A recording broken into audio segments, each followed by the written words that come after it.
12월 들어서 아침마다 창문에 성에가 맺힐 정도로 날씨가 차갑죠? 주변의 기침 소리도 부쩍 늘었고 몸이 무거워졌다는 분들도 많아졌습니다. 그런데 많은 분들이 그 원인을 엉뚱한 데서 찾고 계십니다. 운동 부족이다. 영양제가 부족하다. 이렇게들 말씀하시는데 사실 가장 중요한 원인 하나를 놓치고 계세요. 바로 체온입니다. 저는 30년간 면역과 체온 흐름을 연구해온 박진호입니다. 제가 연구를 반복할수록 충격적이었던 건 체온이 조금만 떨어져도 면역력이 순식간에 무너진다는 사실이었습니다. 몸이 차갑다는 건 단순한 생활 습관 문제가 아니라 면역세포가 거의 움직이지 않는다는 경고 신호예요. 겨울이 본격화되면서 병원마다 호흡기 질환자가 급증하고 있습니다.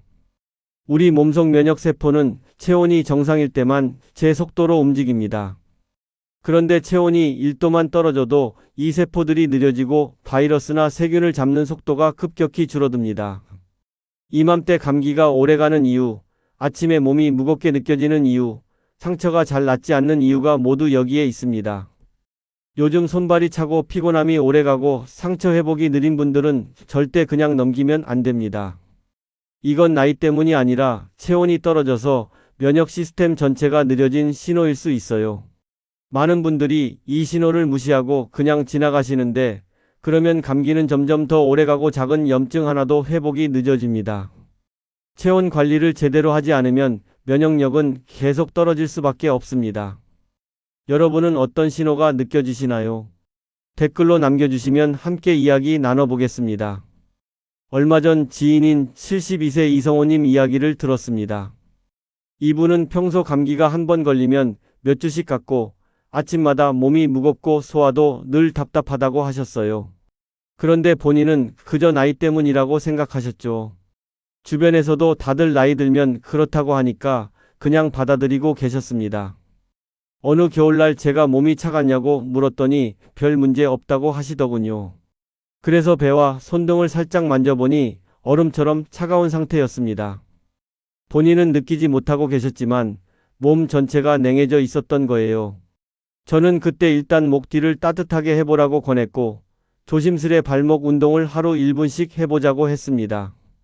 이 이야기를 끝까지 들어야 전체 흐름을 알 수 있습니다. 일주일 후 다시 배웠을 때 소화가 조금 편해지고 아침에 손발이 덜 차다고 하셨어요.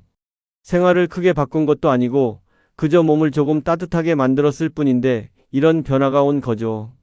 2주 정도 지나니까 감기도 예전보다 훨씬 빨리 나았고 아침에 일어날 때 몸이 가벼워졌다고 하셨습니다. 여러분도 작은 습관 하나가 이렇게 달라질 수 있습니다. 이성호님처럼 나이 탓으로만 돌리지 마시고 오늘 이 영상에서 말씀드릴 내용을 끝까지 들어보세요. 여러분의 면역 관리 방식을 완전히 바꿀 수 있는 중요한 지혜입니다. 이 이야기를 끝까지 듣고 실천하셔야만 진정한 변화를 경험할 수 있습니다.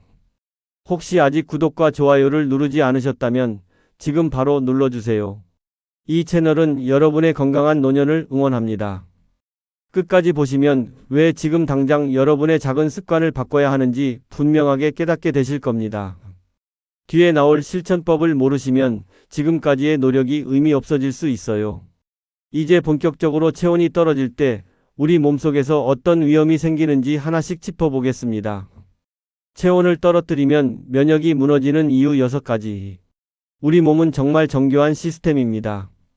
그런데 이 시스템이 제대로 작동하려면 딱 한 가지 조건이 필요해요. 바로 적절한 체온이 유지되는 것입니다. 체온이 1도만 내려가도 면역세포의 이동 속도가 크게 둔해집니다. 국내 면역대사 연구팀 조사에서도 체온 36도 이하에서 면역세포 활성도가 뚜렷하게 감소한 것으로 보고됐습니다. 제가 만난 69세 김영태님은 손발 냉증이 심한 날에는 감기가 훨씬 오래 갔다고 하셨어요. 처음엔 그냥 우연이라고 생각하셨는데 몇 번 반복되니까 확실히 체온과 관련이 있다는 걸 느끼셨대요. 아침에 몸을 깨우기 위해 따뜻한 물 한 컵을 천천히 마셔보세요. 이것만으로도 내장 온도가 조금씩 올라가면서 면역세포가 움직이기 시작합니다. 여기서 주의할 점은 차가운 물을 갑자기 들이키면 속이 더 냉해져 대사가 더 느려질 수 있다는 겁니다. 특히 아침 공복의 찬물은 위장을 급격히 식혀서 하루 종일 소화가 무거워질 수 있어요. 여러분은 아침 체온이 어떤가요? 손으로 배를 한번 만져보세요. 만약 차갑다면 오늘부터 따뜻한 물 한 컵으로 하루를 시작해 보시길 바랍니다. 그 다음으로 알아야 할 건 NK세포입니다. NK세포는 비정상 세포를 직접 제거하는 역할을 합니다. 면역의 최전선에서 싸우는 전사 같은 존재죠. 해외 면역연구소 조사에서 체온 상승 시 NK세포 활동이 빠르게 증가하는 것으로 확인됐습니다. 반대로 체온이 떨어지면 이 세포들이 거의 움직이지 않아요. 65세 박정은님은 겨울마다 피로감이 심해졌는데 체온이 낮을 때 NK 활동이 떨어지는 특징이 보였습니다.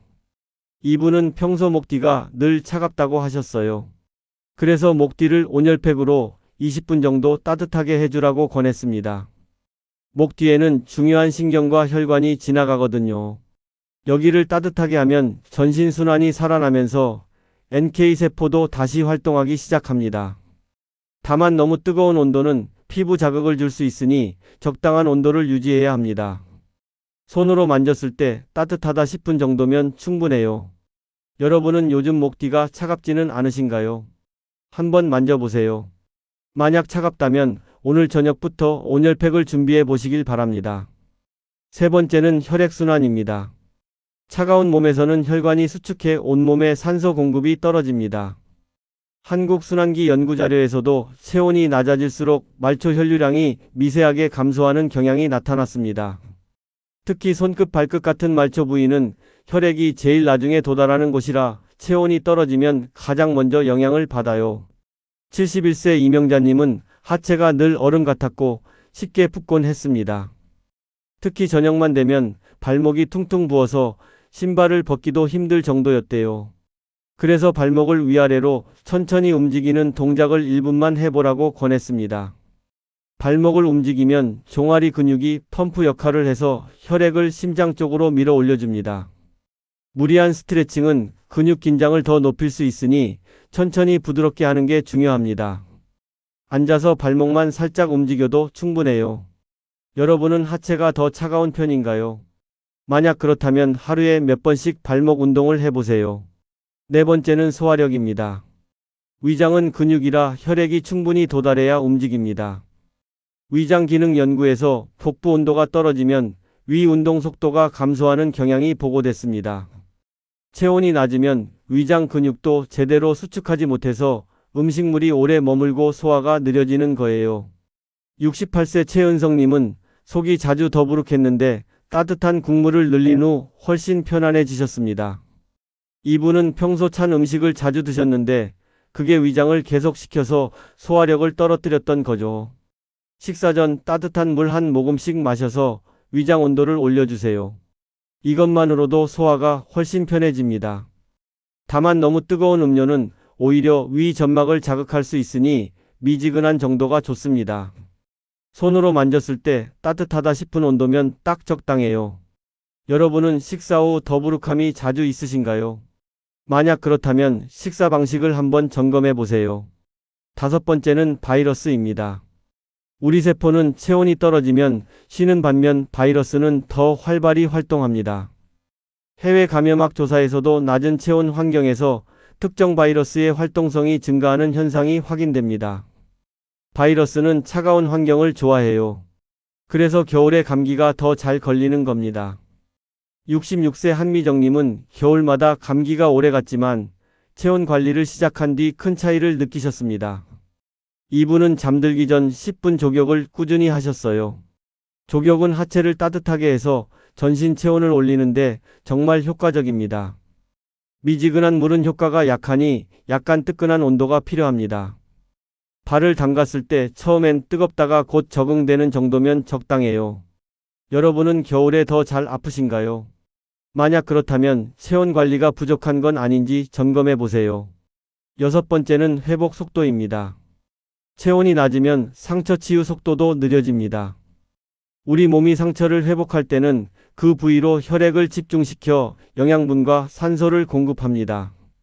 그런데 체온이 낮으면 혈액순환 자체가 느려서 회복에 필요한 물질들이 제때 도착하지 못해요. 70세 정수미님은 작은 상처 하나가 몇 주씩 가더니 체온을 올린 후부터는 회복이 훨씬 빨라졌다고 하셨습니다.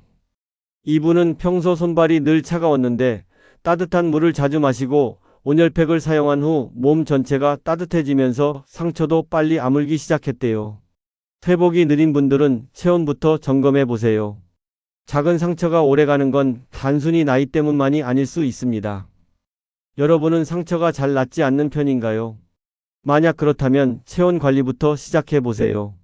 이제 체온을 올리기 위한 구체적인 실천법을 더 깊게 정리해 보겠습니다. 체온을 안정적으로 올리는 생활 실천법 완전 정리. 체온을 올리는 방법은 생각보다 간단합니다. 거창한 운동이나 비싼 장비가 필요한 게 아니에요. 일상에서 조금만 신경 쓰면 누구나 할 수 있는 방법들입니다. 먼저 목 뒤 온열로 전신 순환을 깨우는 방법입니다. 목 뒤에는 체온과 신경 조절을 맡는 중요한 부위가 모여 있습니다. 여기를 따뜻하게 하면 온몸의 혈액순환이 살아나면서 체온이 자연스럽게 올라가요. 너무 뜨거운 온열팩은 오래되면 자극이 생길 수 있으니 적당한 온도를 유지하는 게 중요합니다. 잠들기 전 20분 정도만 목 뒤를 따뜻하게 해주세요. 누워서 온열팩을 목 뒤에 대고 편안하게 있으면 됩니다. 이렇게 하면 잠들기 전 몸이 이완되면서 수면의 질도 좋아집니다. 여러분은 목 뒤가 자주 굳어 있지 않나요? 한번 만져보세요. 딱딱하고 차갑다면 오늘부터 온열팩을 사용해 보세요.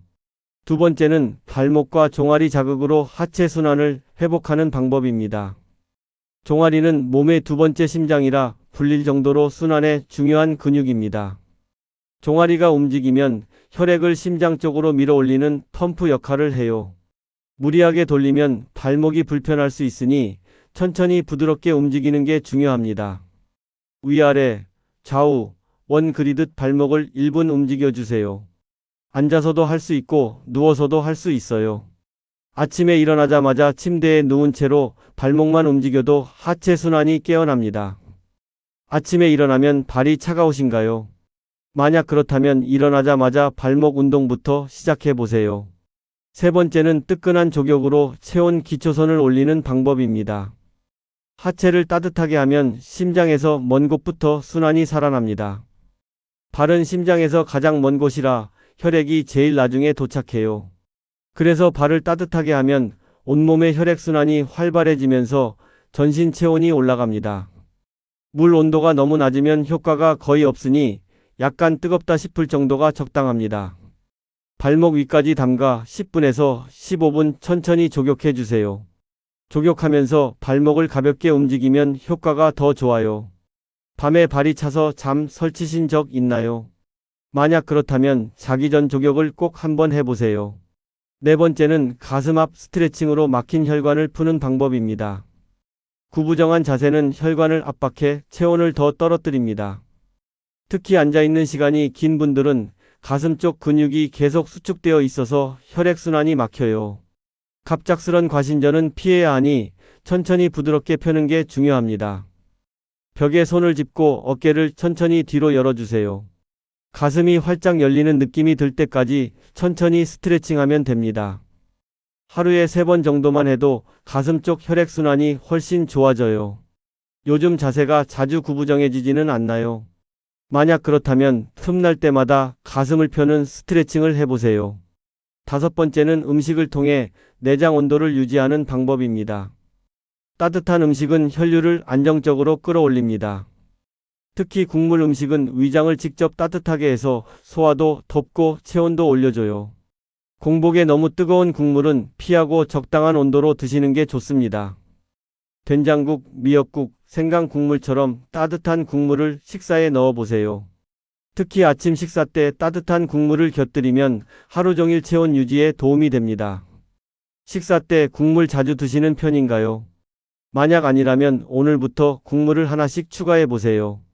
여섯 번째는 옷차림으로 체온을 지키는 방법입니다. 아무리 좋은 방법을 써도 옷을 제대로 입지 않으면 체온이 계속 빠져나갑니다. 특히 목과 손목, 발목은 혈관이 피부 가까이 지나가는 곳이라 조금만 노출돼도 체온이 빠르게 떨어져요. 목도리나 손목 토시 같은 작은 아이템만 추가해도 체온 유지에 큰 도움이 됩니다. 집안에서도 발목이 보이는 옷보다는 긴 바지를 입는 게 좋아요. 겨울에 실내에서도 손발이 차다면 옷차림부터 점검해 보세요. 7번째는 수면 환경을 따뜻하게 만드는 방법입니다. 자는 동안 체온이 떨어지면 면역 세포 활동도 줄어듭니다. 특히 새벽에 체온이 가장 낮아지는데 이때 몸이 너무 차가우면 감기에 걸리기 쉬워요. 이불을 두껍게 덮거나 온수 매트를 사용해서 자는 동안에도 체온을 유지해 주세요. 너무 더우면 땀을 흘려서 오히려 체온이 떨어질 수 있으니 적당한 온도가 중요합니다. 새벽에 자주 깨거나 아침에 몸이 무겁다면 수면 온도를 한번 점검해 보세요. 8번째는 스트레스를 줄이는 방법입니다. 스트레스를 받으면 혈관이 수축하면서 체온이 떨어집니다. 특히 만성 스트레스는 자율신경을 교란시켜 체온 조절 기능 자체를 망가뜨려요. 깊은 호흡이나 가벼운 산책처럼 스트레스를 푸는 방법을 찾아보세요. 하루 10분만 조용히 앉아서 호흡에 집중해도 몸이 이완되면서 체온이 조금씩 올라갑니다. 요즘 스트레스가 심하지는 않으신가요? 만약 그렇다면 작은 휴식 시간을 의식적으로 만들어 보세요. 이제 오늘 내용을 전체적으로 마무리해 보겠습니다. 오늘 가장 중요한 건 체온을 지키는 것이 면역을 지키는 가장 빠른 길이라는 사실입니다. 많은 분들이 면역이 떨어진 원인을 나이 때문이라고만 생각하시지만 실제로는 생활 속 작은 냉증이 면역을 끌어내리고 있었습니다. 잘못된 상식은 몸이 차가워도 크게 문제없다고 넘기는 것이었습니다. 손발이 좀 차가운 건 원래 그런 거라고, 나이 들면 당연한 거라고 생각하시는 분들이 많아요. 하지만 올바른 관리는 체온을 일정하게 유지해서 면역세포가 제 역할을 하도록 돕는 것입니다. 체온이 정상 범위에 있어야 면역세포가 빠르게 움직이고 바이러스나 세균을 효과적으로 제거할 수 있어요. 몸이 차가우면 어떤 일이 벌어질까요? 먼저 감기가 오래 갑니다. 면역세포가 느려져서 바이러스를 빨리 잡지 못하거든요. 소화가 무거워집니다. 위장 근육이 제대로 움직이지 못해서 음식물이 오래 머물러요. 수면도 얕아집니다. 체온이 낮으면 몸이 긴장 상태를 유지해서 깊은 잠에 들기 어려워요. 상처 회복도 느립니다. 혈액순환이 느려서 회복에 필요한 영양분이 제때 도착하지 못하거든요. 반대로 따뜻한 상태가 유지되면 어떨까요? 혈액순환이 좋아집니다. 온몸에 산소와 영양분이 잘 공급돼요. 면역 속도가 빨라집니다. 면역세포가 활발하게 움직여서 바이러스나 세균을 빠르게 제거해요. 회복력도 높아집니다. 상처가 빨리 아물고 피로도 빨리 풀려요. 소화도 편해집니다. 위장이 제대로 움직여서 음식이 빠르게 소화돼요. 수면의 질도 좋아집니다. 몸이 이완되면서 깊은 잠에 들 수 있어요. 오늘 당장 실천할 단 하나를 고르라면 저는 따뜻한 물 한 컵을 권하고 싶습니다. 아침에 마시는 따뜻한 물 한 컵이 위장을 깨우고 하루 체온을 유지하는 데 큰 도움을 줍니다. 너무 간단해 보이지만 이 작은 습관 하나가 여러분의 하루 전체를 바꿀 수 있어요. 아침에 일어나자마자 따뜻한 물 한 컵을 천천히 마셔보세요. 물이 목을 타고 내려가면서 식도와 위장이 따뜻해지는 걸 느낄 수 있을 겁니다. 이것만 2주 정도 꾸준히 하셔도 아침에 몸이 가벼워지는 걸 느끼실 거예요. 소화도 편해지고 손발도 덜 차가워질 겁니다. 거창한 변화가 아니라 작은 습관 하나가 만드는 차이입니다.